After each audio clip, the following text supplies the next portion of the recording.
So today, rather than offer a reflection as I often do, or describing my own experience, I would like to pose a question. And this may be for anyone that might have some thoughts and ideas. I'd certainly welcome them. But particularly if you yourself identify with gender dysphoria, if that's something you've ever experienced as a trans person or as a gender fluid person.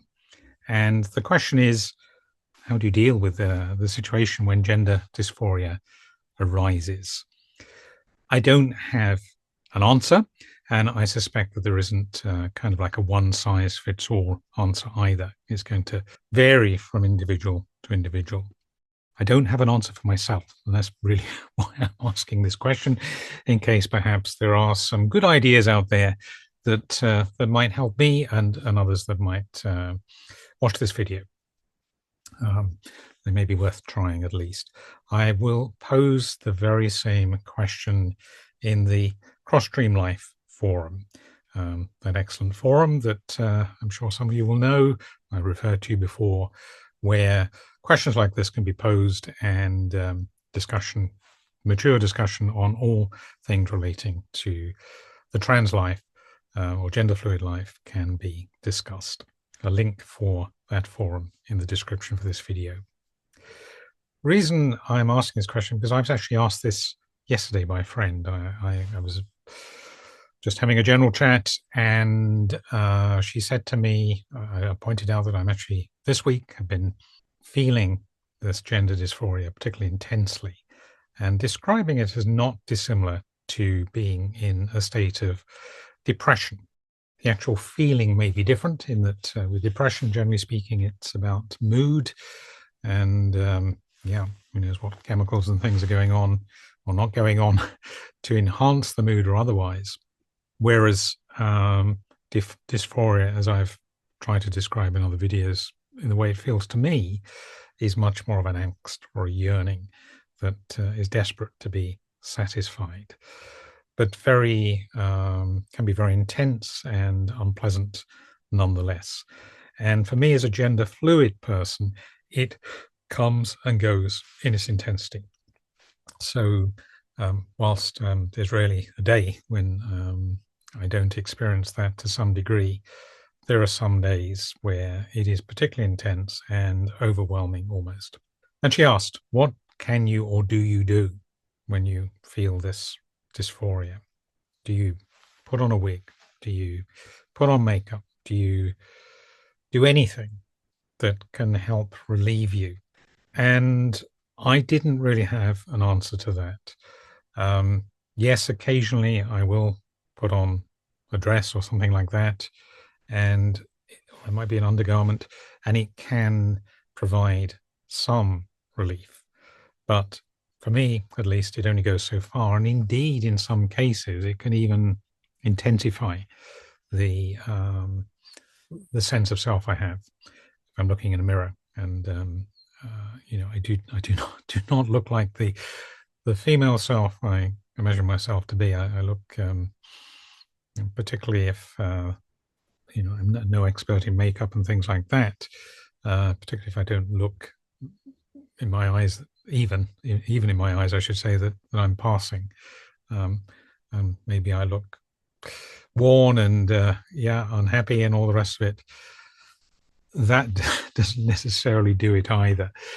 Of course, it will do for some people. This is one of these areas where, yes, that's going to be an important part of the answer. I suggested with her that in an ideal world with friends who really saw me, and this is the idea of namaste, again, I've touched on this, that they actually, someone that can look into your eyes, look into your soul almost, and connect with your female heart, in my case, and address it by the name it likes to be known by, Claire, and pronouns that speak to me, as her and she in that case, then actually everything else, you know, in terms of what I might be wearing and how I might be appearing, is almost superficial. But that is really, in the main, a nice to have world, because even I know among my friends and people that know me very well, there can remain some difficulty in doing that. So really, apart from these obvious things like reaching for some association that might give some comfort, like some item of clothing or something like that, or in my case, it can be actually looking at photographs of myself where I do feel I'm presenting and can recall being my femme self, the emotional connection there. I'm not sure what else there is we can do. It is a problem. Those, of course, who go on the path, who are trans and they go on the path of transition, may ultimately find that relief, of course, in that they come to be in the bodies that feel right, a match for who they are. Those of us who don't and who are not considering or have undertaken any kind of, here I'm talking male to female feminization, surgery or hormones or anything of that nature, and so have to live, as it were, with our male bodies, our male voices, our male deportment, and even though we might practice a little bit to try and tweak and change that, still really are not free of it, and we're certainly not free of our male bodies.